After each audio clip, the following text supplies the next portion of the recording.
Lisa wiped the sweat from her forehead as she glanced at the old clock above the coffee machine. It was almost midnight, and Murphy's diner was finally empty after one of the busiest nights she could remember. Her feet ached in her worn-out sneakers, and her uniform was stained with coffee and ketchup from the endless stream of customers who had kept her running since her shift started at noon. She had been pulling these double shifts for 3 months now, ever since the doctor told her that little Sophie needed surgery. The medical bills were piling up like autumn leaves, and even with 2 jobs, Lisa could barely keep up with rent, let alone save the money her daughter desperately needed.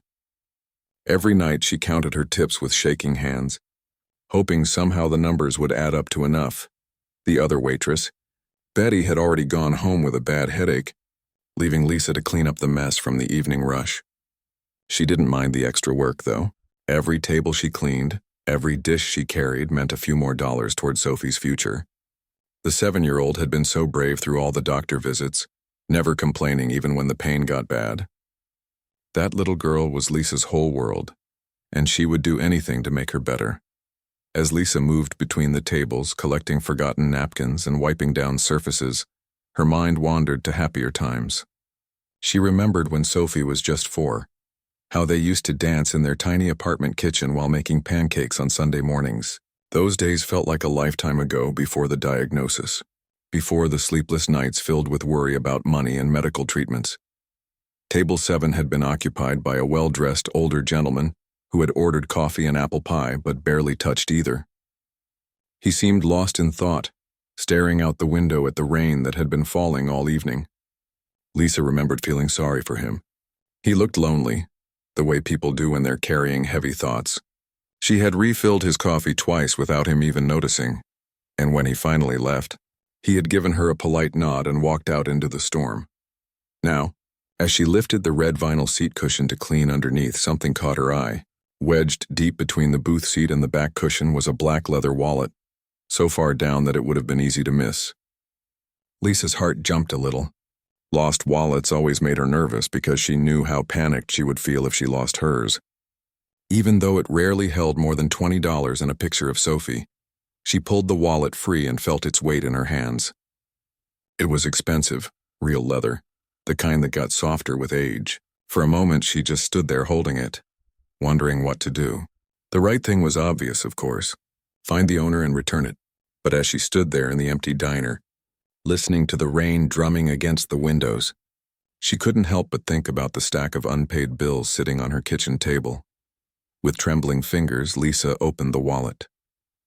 What she saw made her gasp and sink into the booth seat. There was more cash than she had ever seen in one place.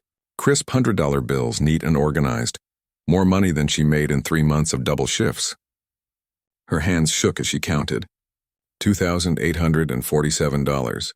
For a moment, Lisa couldn't breathe. This money could change everything. Sophie's surgery, the rent, the electricity bill that was overdue, groceries that weren't generic brand, maybe even a small toy for Sophie who hadn't gotten anything new in months. She thought about all the nights she had lain awake staring at the ceiling, calculating and recalculating numbers that never seemed to work out right. But then she saw the credit cards, platinum cards with names that meant serious money, the kind of cards she had only seen wealthy customers pull out during her years of waitressing. And there, embossed in gold letters, was a name that made her stomach drop. Robert Meridian. Even someone like Lisa, who barely had time to read the news between work and taking care of Sophie, knew that name.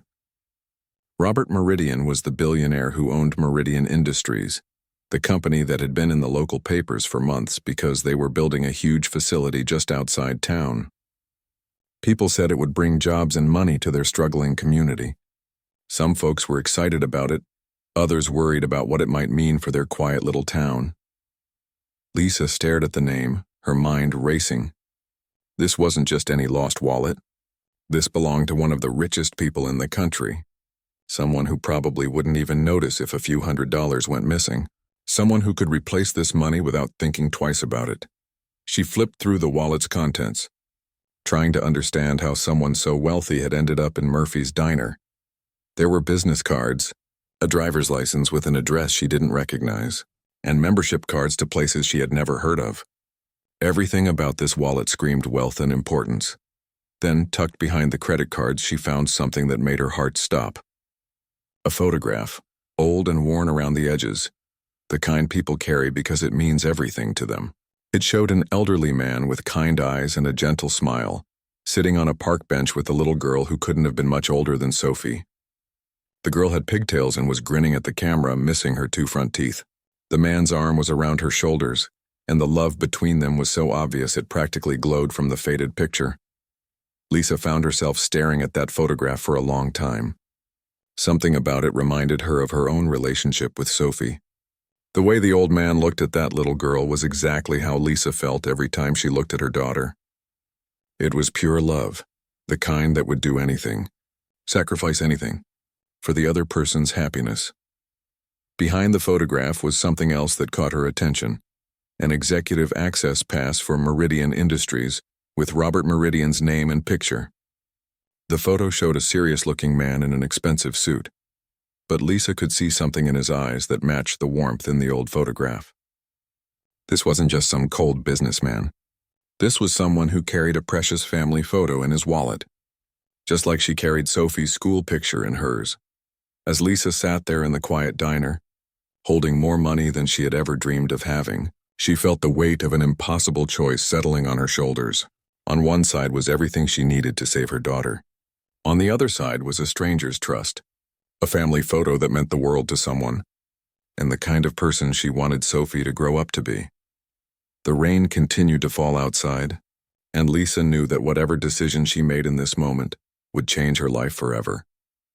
She looked once more at the photograph of the old man and the little girl, then at the stack of bills that could solve all her problems, and wondered what kind of person she really was when nobody was watching. Lisa barely slept that night. She had tucked the wallet into her purse and brought it home, but it felt like it was burning a hole right through the leather.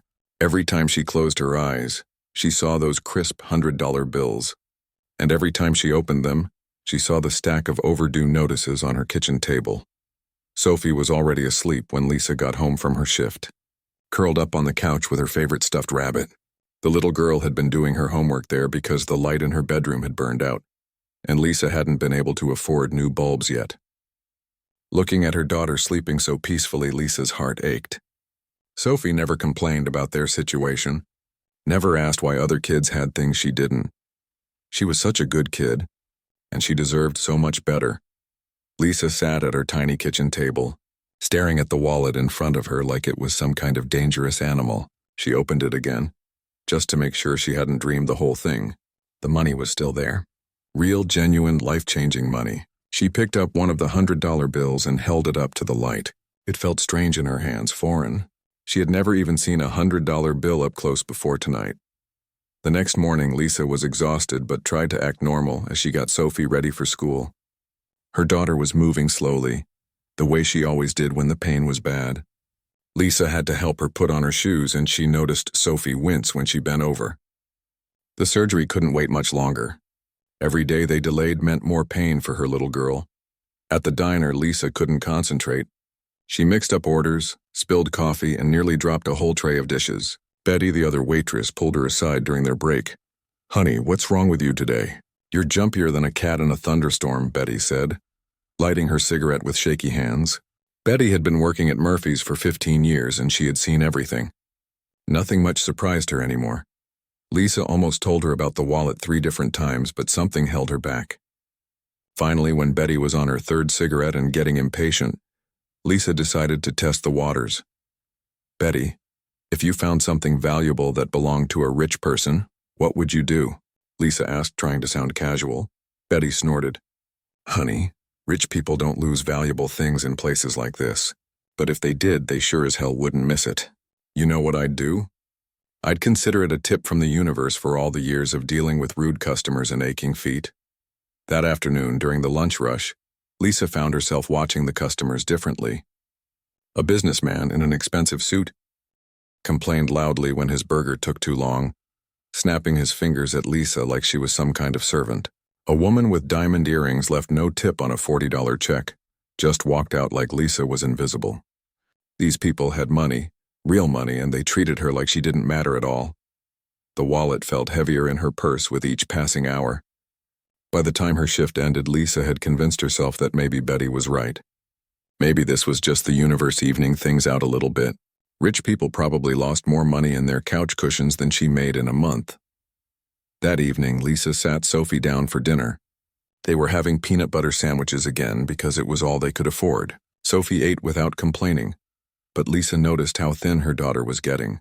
The medications made her lose her appetite, and they couldn't afford the fancy nutrition shakes the doctor had recommended. "Mama, Mrs. Johnson asked me about the field trip to the Science Museum," Sophie said quietly, not meeting Lisa's eyes. Lisa's heart sank. She knew exactly what this was about. "How much is it, baby?" $20. "But it's okay if I can't go." I told her my tummy might hurt that day anyway. $20. Such a small amount compared to what was sitting in Lisa's purse. But it might as well have been 20,000. Lisa felt tears prick her eyes. Her daughter was making excuses to cover for their poverty, protecting her mother's feelings even while missing out on things other kids took for granted. After Sophie went to bed, Lisa called her sister Jenny, the only family she had left. Jenny lived 3 states away and had her own problems, but sometimes Lisa just needed someone to talk to. "I don't know what you're worried about," Jenny said after Lisa told her a vague version of the story. "Some rich guy loses his wallet, he probably has 10 more just like it.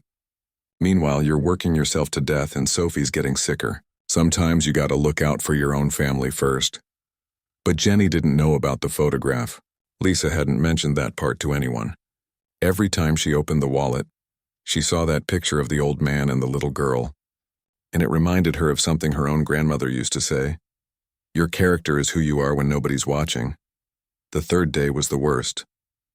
Lisa had to take Sophie to another doctor's appointment, and the news wasn't good.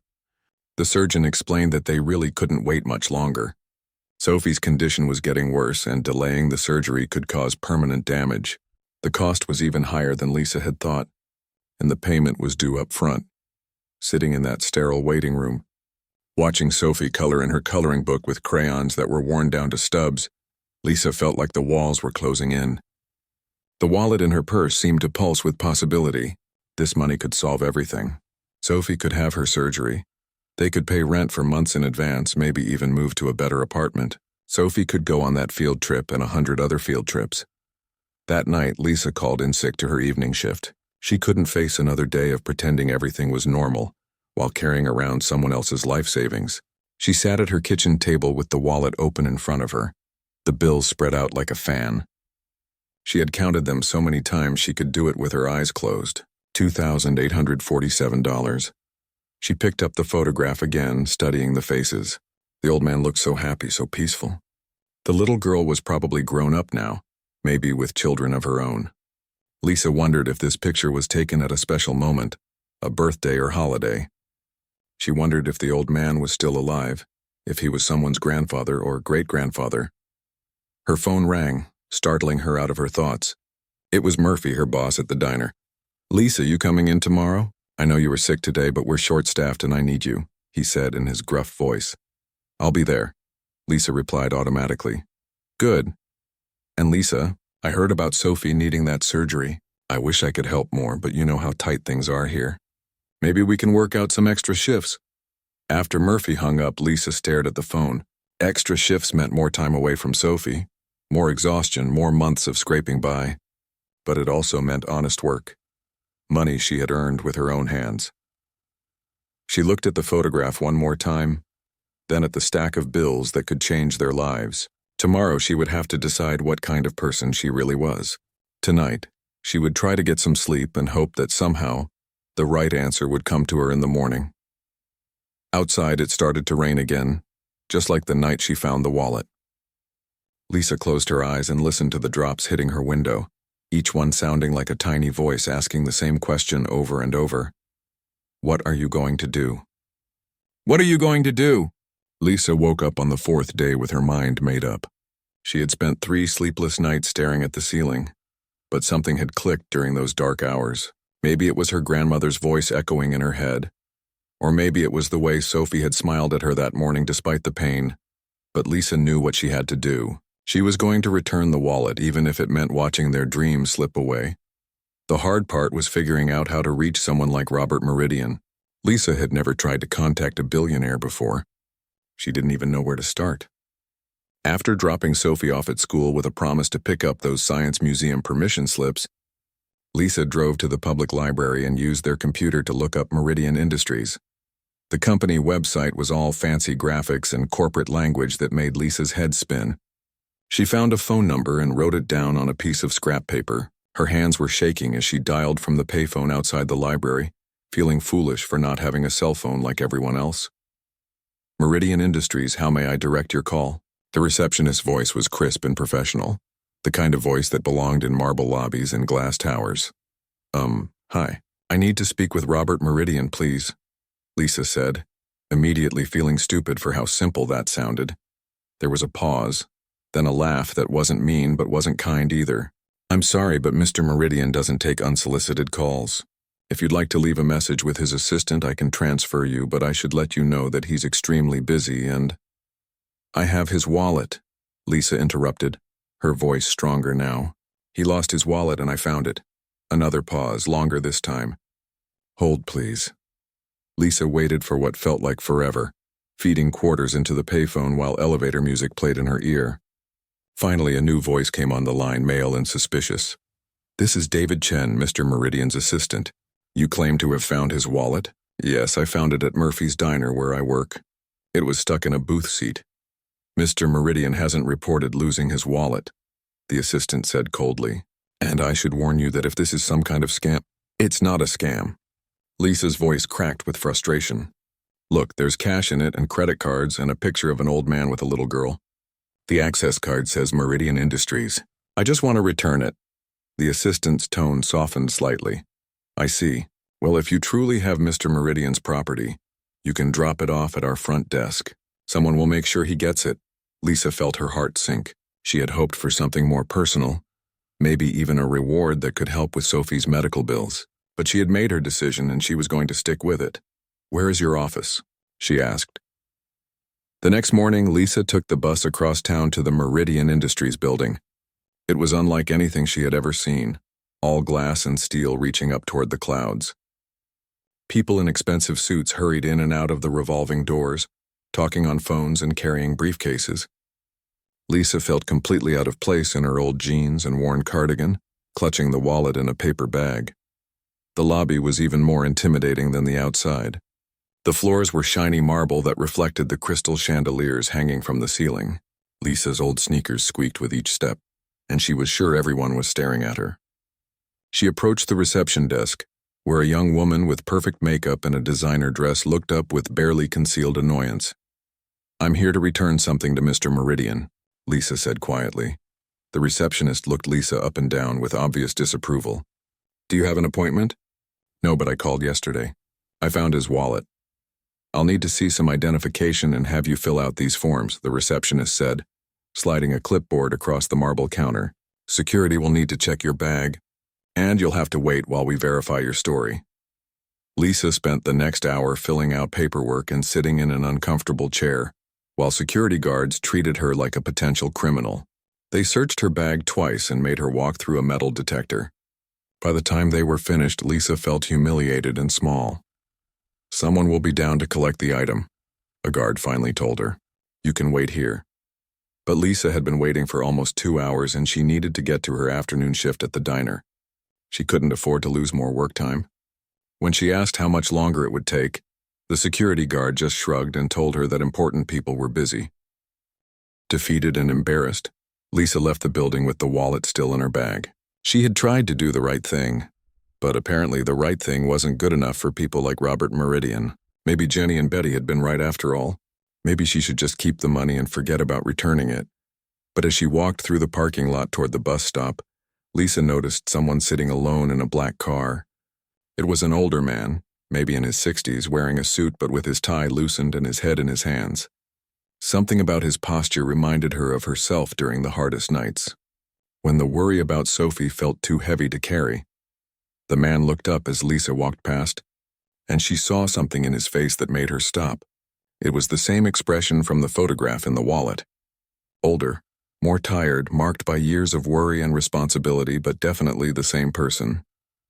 Excuse me, Lisa said, her heart pounding. Are you Robert Meridian? The man looked surprised, then wary. Yes, do I know you? Lisa pulled the paper bag from her purse with trembling hands. I think this belongs to you. I found it at Murphy's Diner a few days ago. Robert Meridian stared at the bag like he couldn't quite believe what he was seeing. My wallet? But I haven't even... I didn't realize... He opened the bag and looked inside, then looked up at Lisa with confusion and something that might have been gratitude. I tried to return it through your office, but they made me wait for hours and I had to get to work, Lisa explained. I was just leaving when I saw you sitting here. Robert examined the wallet carefully, checking the contents. Everything appears to be here. The cash, the cards. He paused when he saw the family photograph and his entire expression changed. His face went pale and his hands began to shake slightly. This picture? He said quietly, his voice barely above a whisper. Why didn't you just mail the wallet or leave it at the front desk? Lisa shifted uncomfortably. I don't know. I guess I wanted to make sure it got to you personally. That picture looks important. Robert's eyes filled with tears, and for a moment Lisa thought he might start crying right there in the parking lot. This is my father, he said, touching the photograph gently. And this little girl? This is my granddaughter, Lily. We lost her 2 years ago in an accident. The words hit Lisa like a physical blow. She thought about Sophie, about how precious every moment with her daughter was, and she couldn't imagine the pain this man must carry every day. This is the last picture we took together, Robert continued, his voice breaking, the day before the accident. I've been carrying it everywhere since then, but I thought I had lost it forever. Lisa felt tears in her own eyes now. I'm so sorry for your loss. Robert looked at her with new eyes, really seeing her for the first time. You could have just kept this wallet. There's quite a bit of cash in here, and I never would have known who took it. Why did you go to all this trouble to return it? Lisa thought about Sophie, about the surgery they needed, about all the reasons she could have kept that money. Because it wasn't mine, she said simply. And because that picture, it reminded me of how I feel about my own daughter. Something shifted in Robert's expression then, a recognition of shared pain and shared love. Two strangers who had more in common than either of them had expected. Robert Meridian sat in his car for a long moment, still holding the wallet and looking at Lisa like he was trying to solve a puzzle. The parking lot was busy with people coming and going from the office building, but it felt like they were in their own little bubble of quiet conversation. I can't just let you walk away, Robert said finally. You've done something remarkable here, and I need to understand why. Would you have time for coffee? There's a place just down the street. Lisa glanced at her watch. She had 40 minutes before her shift at Murphy's started, and she really needed to catch the bus. But something in Robert's voice made her pause. He didn't sound like the powerful businessman she had imagined. He sounded like someone who was genuinely curious and maybe a little lonely. I guess I have a few minutes, Lisa said, though she worried about being late for work again. The coffee shop Robert led her to was nothing like the fancy places Lisa had imagined rich people went to. It was small and cozy, with mismatched chairs and the kind of worn wooden tables that had stories carved into them. Robert seemed to know the owner, who nodded at them with a friendly smile and pointed to a corner table. 2 coffees, please, Miguel, Robert called out, and maybe some of those cookies Lisa's daughter might like if she were here. Lisa was surprised he remembered she had mentioned having a daughter. You don't have to buy me anything, she said quickly. I should probably get going soon anyway. Please, Robert said, pulling out a chair for her. I know this might sound strange, but finding someone like you, it's not something that happens every day in my world. They sat down, and for a moment neither of them knew what to say. Lisa fidgeted with the sugar packets while Robert stared at his coffee like it might have answers. Finally, he looked up at her. Tell me about your daughter, he said softly. Lisa's face lit up the way it always did when anyone asked about Sophie. She's 7 and she's the smartest, bravest kid you'll ever meet. She loves science and reading, and she wants to be a doctor when she grows up so she can help other kids who are sick like her. She's sick? Robert's voice was gentle but concerned. Lisa nodded, suddenly feeling the familiar weight of worry settle on her shoulders. She needs surgery. It's expensive, and the insurance, well, we don't have the best insurance. I've been working double shifts at Murphy's Diner, trying to save enough money, but it's like trying to fill a bucket with a hole in the bottom. Robert was quiet for a long time, just listening. Lisa found herself telling him things she had never told anyone, not even Jenny. She talked about the night she lay awake doing math in her head, about the way Sophie pretended not to want things so Lisa wouldn't feel bad, about the stack of medical bills that kept growing no matter how hard she worked. "That's why finding your wallet was so hard," Lisa admitted, wrapping her hands around her coffee cup for warmth. "I'm not proud of this, but I thought about keeping the money. For 3 days I thought about it. That money could have solved everything." "But you didn't keep it," Robert pointed out. Lisa shrugged. "My grandmother always said that your character is who you are when nobody's watching. And every time I looked at that picture of you and your granddaughter, I thought about Sophie and what kind of example I want to set for her." Robert's eyes filled with tears again at the mention of his granddaughter. "Lily was about Sophie's age when we lost her. Car accident on the way home from her dance recital. One moment she was showing me her new moves in the back seat, and the next—" He couldn't finish the sentence. "I'm so sorry," Lisa whispered. "I can't even imagine." "After she died, I threw myself into work. 18-hour days, 7 days a week. I told myself I was building something important, creating jobs, making a difference. But really, I was just running away from the pain. I stopped seeing friends, stopped talking to family. Work was the only thing that didn't remind me of what I'd lost." Robert took a sip of his coffee and looked out the window at the busy street. "Do you know what I was doing in that parking lot when you found me? I was sitting there trying to work up the courage to go into my own building. Some days it still feels too hard." Lisa didn't know what to say. She had always imagined that rich people had easy lives, that money solved all problems. But looking at Robert now, she could see the same kind of tiredness in his eyes that she saw in her own mirror every morning. "The picture of Lily is the only thing that makes me feel close to her anymore," Robert continued. "When I thought I had lost it, I felt like I was losing her all over again. That's why what you did today, it means more than you could possibly know." They sat in comfortable silence for a while, two people who had found an unexpected connection in their shared love for their children. Finally, Robert cleared his throat. "I want to ask you something, and I hope you won't think I'm crazy. For the past 6 months, I've been trying to figure out how to honor Lily's memory in a meaningful way. She always talked about helping people, even when she was tiny. She used to make me stop and give money to homeless people. And she was always worried about kids at school who didn't have lunch." Lisa listened, wondering where this was going.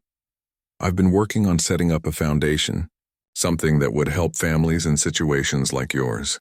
Families who are doing everything right but still struggling, who just need a little help to get over the mountain. The problem is, I don't know how to reach people like you.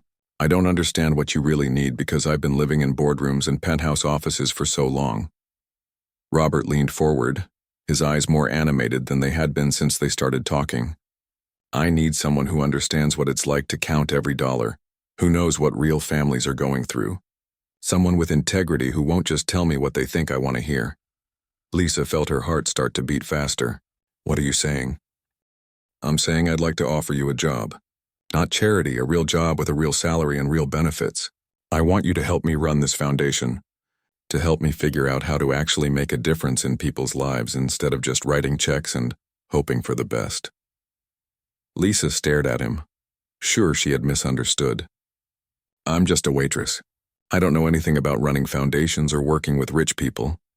"That's exactly why I need you," Robert said with a small smile. "You know what it's like to be on the other side. You know what families really need because you've lived it. And today, you proved that you have something that can't be taught or bought. You have character." Lisa's hands were shaking as she set down her coffee cup. "I don't understand. This is really happening? You're really offering me a job? The salary would be more than enough to cover Sophie's surgery and give you both a comfortable life. The health insurance would be the best available, and you'd be helping other families avoid the struggle you've been through."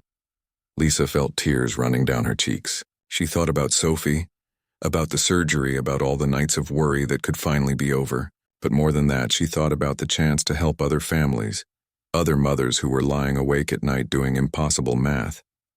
"Why me?" she whispered. Robert smiled, and for the first time, Lisa could see the man from the photograph, the grandfather who had loved his granddaughter with his whole heart. "Because you gave me back more than just my wallet today. You gave me back my faith that there are still good people in the world. And Lily, I think she would have liked you." 6 months later, Lisa woke up in her new apartment and for just a moment forgot where she was. The morning sunlight was streaming through clean windows onto hardwood floors, and she could hear Sophie laughing in the kitchen. For the first few weeks after they moved, Lisa had pinched herself every morning, sure that she would wake up back in their old place with the leaky ceiling and broken heater. But this was real. The surgery had been a complete success, and Sophie was healthier than she had been in years. The little girl who used to move carefully because of pain was now running around like any other 8-year-old, full of energy and curiosity about everything around her. Lisa found Sophie at the kitchen table, working on a science project about butterflies while eating actual name-brand cereal, instead of the generic stuff they used to buy. The sight still made Lisa's heart skip a beat. Simple things like good food and a warm, safe home felt like miracles every single day. "Morning, baby," Lisa said, kissing the top of Sophie's head. "What are you working on?" "Mr. Peterson said we could pick any insect we wanted to study, so I picked butterflies because they start as caterpillars and transform into something completely different," Sophie explained, holding up her drawing. "Kind of like us, right, Mom?" Lisa smiled at her daughter's wisdom. Sophie was right. They had both transformed in ways Lisa never could have imagined. Not just their living situation, but who they were as people. Lisa felt stronger now, more confident. She had opinions about things she never used to think about, and people actually listened when she spoke. Working at the Meridian Family Foundation had taught Lisa that she was smarter than she had ever given herself credit for. She understood things about struggling families that no business school could teach. She knew which programs would actually help people and which ones just sounded good on paper. Robert relied on her judgment now, and other employees came to her with questions and ideas. "Don't forget, Robert's coming for dinner tonight," Lisa reminded Sophie as she packed her school lunch. "And he's bringing those books about space you wanted." Sophie's face lit up. Robert had become like a grandfather to her, the kind who remembered every little thing she mentioned and showed up with thoughtful gifts that weren't expensive but were perfect. Last month, when Sophie mentioned she wanted to learn about stars, Robert had brought her a telescope and spent hours teaching her to use it. At the foundation office, Lisa was reviewing applications when Robert knocked on her door. Even though he was technically her boss, he always knocked and waited to be invited in. That was just the kind of person he was, respectful and kind despite all his success and power. "How are we doing with the Martinez family application?" Robert asked, settling into the chair across from Lisa's desk. Lisa smiled at how he said "we." In the beginning, Robert had tried to make all the decisions himself, but he had learned to trust her judgment about which families really needed help and which programs would work best for them. "I think we should approve them," Lisa said, sliding the file across the desk. "Mrs. Martinez reminds me a lot of myself 6 months ago, working 3 jobs trying to keep up with medical bills for her son, proud but desperate. The difference is now we can help." Robert nodded, reading through the application carefully. He had changed too over these months. The tired, grieving man Lisa had met in that parking lot was still there, but now he seemed to have purpose again. The foundation gave him a way to channel his love for Lily into something positive. "You know," Robert said, looking up from the file, "I've been thinking about what Lily would say about all this. She always wanted to help people, even when she was tiny. I think she would be proud of what we're building here." Lisa had learned that Robert talked about Lily more now, sharing happy memories instead of just carrying the pain in silence. It was good for him, and Lisa loved hearing stories about the little girl who had brought so much joy to his life. "I'm sure she would be," Lisa agreed, "especially seeing how many families we've been able to help. 23 surgeries paid for, 15 families moved into better housing, 42 kids who got to stay in school instead of dropping out to work." The numbers were impressive. But what meant more to Lisa were the faces behind them, like 8-year-old Tommy who could finally hear properly after getting his hearing aids, or Mrs. Johnson who could keep her house after her husband got sick. Each family had their own story, their own moment of desperation that turned into hope. That evening, Robert arrived at Lisa's apartment with his arms full of books and a small wrapped gift. Sophie ran to hug him, and Lisa watched with a full heart as her daughter chattered about her butterfly project, while Robert listened with the same attention he gave to board meetings. "I brought something special tonight," Robert said mysteriously, pulling out an old photo album. "I thought it was time to share some more pictures of Lily." They sat on the couch together, Sophie curled up between Lisa and Robert while he told stories about his granddaughter. There were pictures of Lily at the zoo, at birthday parties, building sandcastles at the beach. In every photo, she was laughing or smiling, clearly a child who had been deeply loved. "She looks like she was amazing," Sophie said softly, studying a picture of Lily dressed as a scientist for Halloween. "She was," Robert agreed. "And you know what? I think you two would have been great friends. You both love learning about everything, and you both have kind hearts." Later, after Sophie had gone to bed, Lisa and Robert sat at the kitchen table drinking coffee and going over foundation business. It had become their routine, these evening planning sessions that were part work and part friendship. "I got a call today from the Peterson family," Lisa said, pulling out a thank you card. "You remember them? We helped with their daughter's wheelchair and home modifications. Jennifer started high school this fall and she's already talking about becoming an engineer." Robert smiled, reading the card. "These letters never get old, do they? Everyone reminds me why we're doing this." Lisa nodded, then pulled something from her purse. It was the old family photograph from Robert's wallet, now in a small frame. "I wanted to give this back to you properly. I know how much it means to you." Robert looked at the picture for a long moment, then shook his head. "Actually, I was hoping you'd keep it. Not forever, but for a while longer. That picture brought us together, and now it's part of our story, too. Besides," he added with a gentle smile, "I have so many memories of Lily now, not just the sad ones. You helped me remember the joy she brought to my life." Lisa understood. The photograph had become a symbol of how one small act of honesty could change everything. She had returned a lost wallet, but she had found so much more. A job that gave her purpose, financial security for Sophie, and a friendship that had enriched both their lives. "You know what's funny?" Lisa said, looking at the photo. 6 months ago, I thought returning this wallet was about doing the right thing. I thought it was about being honest and setting a good example for Sophie. I never imagined it would lead to all this." "Sometimes the universe has bigger plans than we can see," Robert replied. "You made a choice based on who you wanted to be, not on what you could get out of it. That's rare, Lisa. That's the kind of character that changes the world, one person at a time." As Lisa got ready for bed that night, she thought about everything that had happened since that rainy evening at Murphy's Diner. Sophie was healthy and happy. They had a beautiful home, and Lisa had work that made a real difference in people's lives. But more than any of that, she had kept her integrity and taught Sophie that doing the right thing, even when it's hard, was always worth it. The wallet was long forgotten now, but the lesson it taught would last forever. Sometimes the most important